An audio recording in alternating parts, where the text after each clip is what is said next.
जी हाँ दोस्तों, माँ गंगा की लहरें अमरता की कहानी कहती हैं हमारे उन शहीदों की, हमारे उन महान पूर्वजों की जिन्होंने पूरे हिंदुस्तान को संस्कारित किया। हाँ, बिल्कुल सही सुना आपने।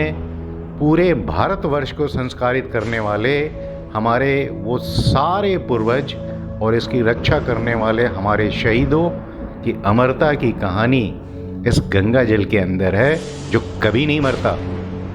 देखना चाहते हैं तो किसी भी पात्र में इस जल को भरिए और सालों बाद निकालिए, वैसे का वैसा ही मिलेगा।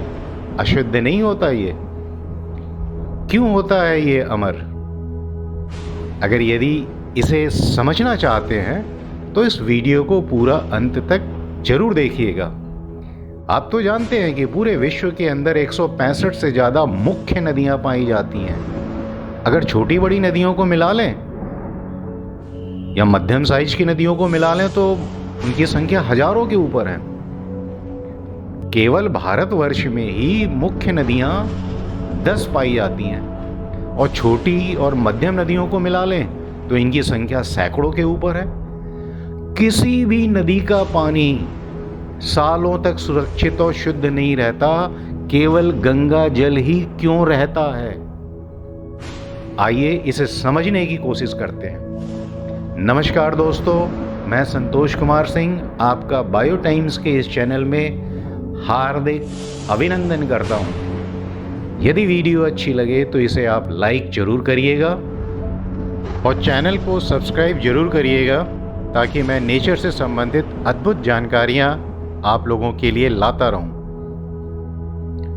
गंगा एक जीवित नदी है। इसे हम नेचुरल और पैरा नेचुरल दो कारणों से समझ सकते हैं। पहला कारण नेचुरल, यानी इसकी उत्पत्ति ही स्वयं है। गंगा की उत्पत्ति को समझने के लिए सबसे पहले विश्व के मानचित्र को देखते हैं। यहाँ पे मैंने 4 देशों का उदाहरण दिया है जो रेड सर्कल से आप देख रहे हैं: रशिया, चाइना, इंडिया और ऑस्ट्रेलिया।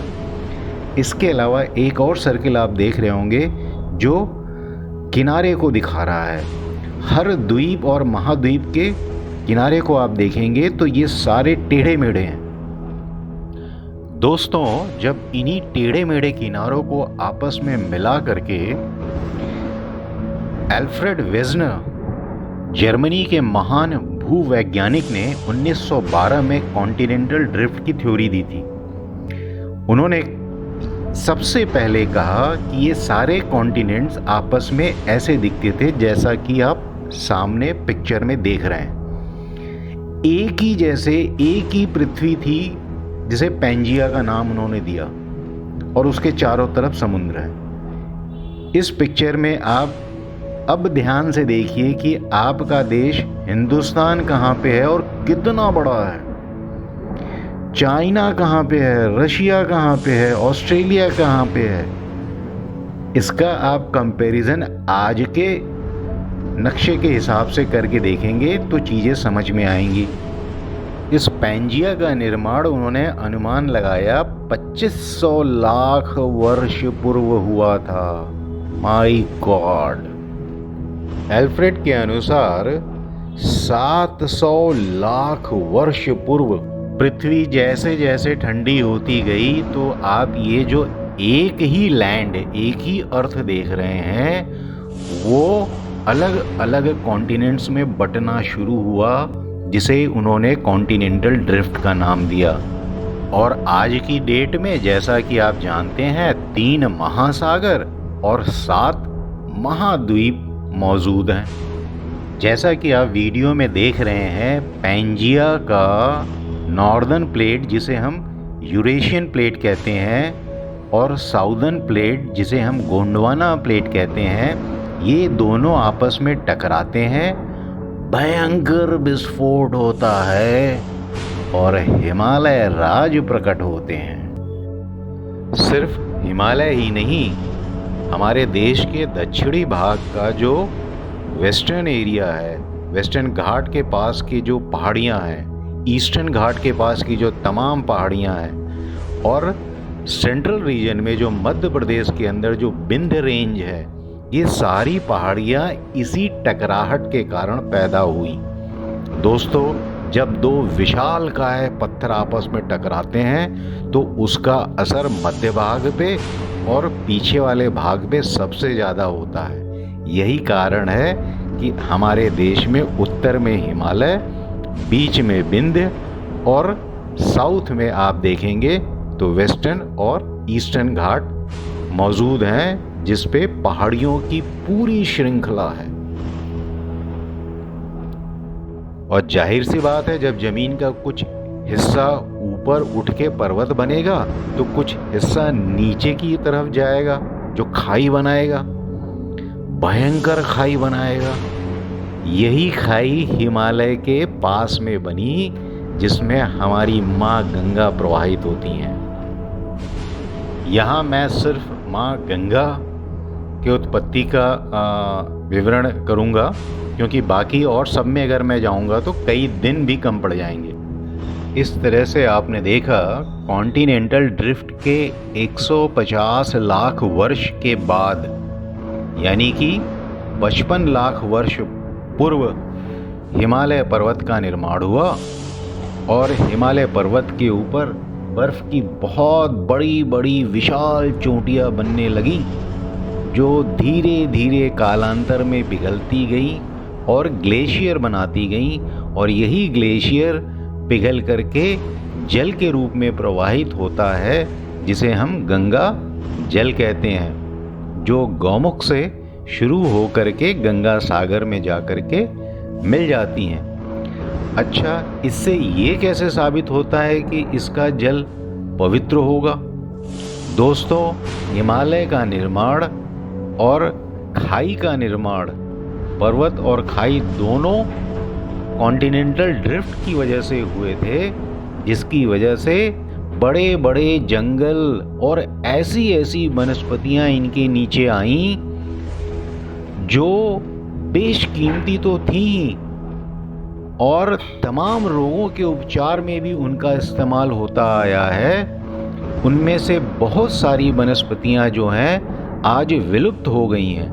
वो सारी वनस्पतियां गंगा की तलहटी में और पर्वतराज हिमालय के नीचे आईं, जिसका अर्क हमें गंगा जल के माध्यम से मिलता है, जो गंगा जल को लाइव यानी जिंदा बनाती हैं। गंगा जल में ये सबसे बड़ी खासियत है कि हिंदुस्तान की जितनी भी नदियां हैं वो प्रत्यक्ष या अप्रत्यक्ष रूप से इसमें मिलती हैं।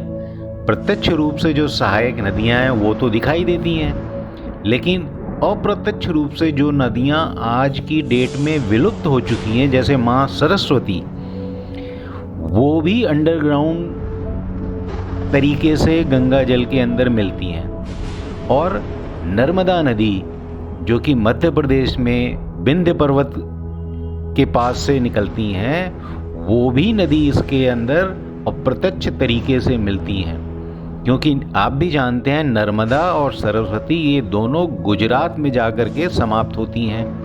यमुनोत्री से निकलने वाली यमुना नदी भी गंगा जल में जाकर के मिलती हैं। और यहाँ तक कि प्रयागराज, जिसे हम बोलते हैं, जिसे कि इलाहाबाद के नाम से जाना जाता है, वहाँ पे ये तीनों नदियों का संगम होता है। नेचुरल कारणों के अलावा 3 पैरा नेचुरल कारण हैं: निर्वाण, यज्ञ और अनुष्ठान, दिवालियों का पाया जाना। ये सारे कारण गंगा जल की पवित्रता को बढ़ाते हैं। पहला, निर्वाण। निर्वाण अर्थात पहले के जो हमारे महर्षि हुआ करते थे, वो वानप्रस्थ और संन्यास आश्रम के दौरान तपस्या करते करते साधना में लीन रहते थे और वहीं पे अपना प्राण त्यागते थे, जिसे हम निर्वाण कहते हैं। और उस समय जो ऊर्जा निकलती है वो बहुत पावरफुल होती है। दोस्तों, आप तो जानते हो कि एक परमाणु के विस्फोट से पूरा का पूरा शहर तबाह हो जाता है। उस ऊर्जा के कारण इतनी ज़बरदस्त एनर्जी रिलीज़ होती है। जब एक परमाणु का विस्फोट होने से इतनी एनर्जी निकलती है तो सोचिए इन महर्षियों ने जब अपना निर्माण किया होगा तो उस वक्त कितनी ज़्यादा एनर्जी निकली होगी जो सीधा प्रकृति में जाके समाहित हो गई, चाहे वो पास की नदी गंगा जल हो या वो हिमालय पर्वत हो या गिरनार पर्वत हो या झारखंड में उपलब्ध पारसनाथ का हिल्स हो। जैन धर्म के 23वें तीर्थंकर पारसनाथ जी ने पारसनाथ हिल जो झारखंड में स्थित है गिरिडीह डिस्ट्रिक्ट के अंदर, वहाँ पे जब निर्वाण को प्राप्त किया तो उससे इतनी ऊर्जा निकली थी कि पूरा का पूरा पहाड़ ही आवेशित हो गया। यही हाल गिरनार पर्वत का है जो गुजरात में है। यही हाल वो सारे दिव्य पर्वतों का है जहाँ पे हमारे महर्षियों ने निर्वाण को प्राप्त किया।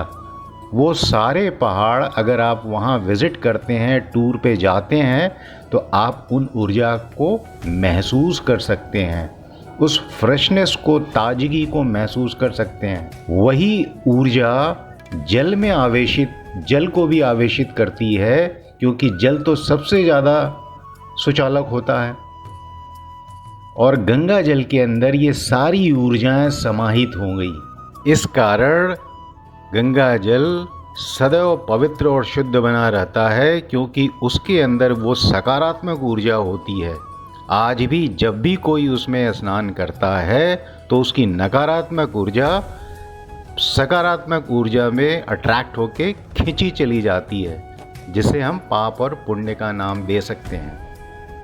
निर्वाण के बाद दूसरा पैरा नेचुरल कारण है यज्ञ और अनुष्ठान।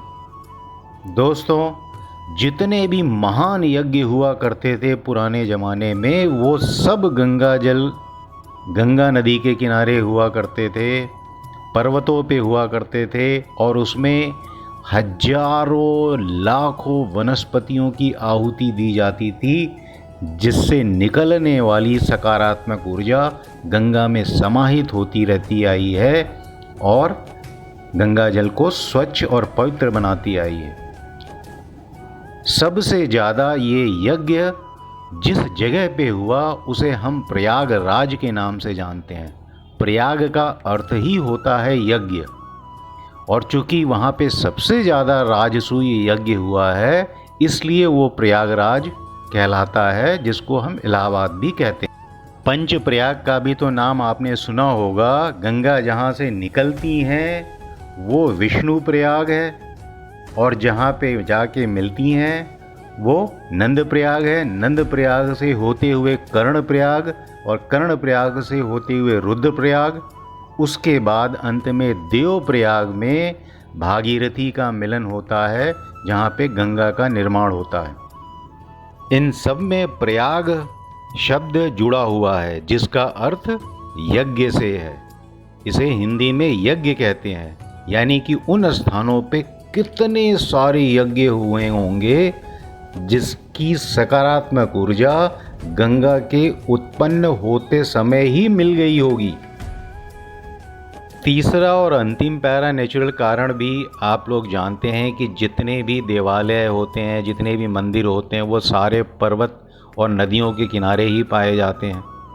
क्यों? इसकी सबसे बड़ी वजह यही है कि वहाँ से निकलने वाली जितनी भी सकारात्मक ऊर्जाएं हैं, अनुष्ठानों के द्वारा या पूजा पाठ के द्वारा, वो सारी ऊर्जा जल को आवेशित करती हैं, जल में समाहित होती हैं और गंगा जल को शुद्ध और पवित्र बनाती हैं।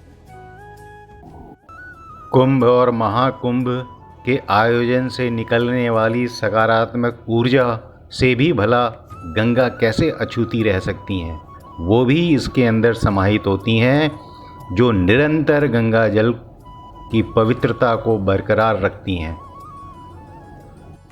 अंत में मैं ये उम्मीद करता हूँ कि आपको ये सारे कारण समझ में आ गए होंगे।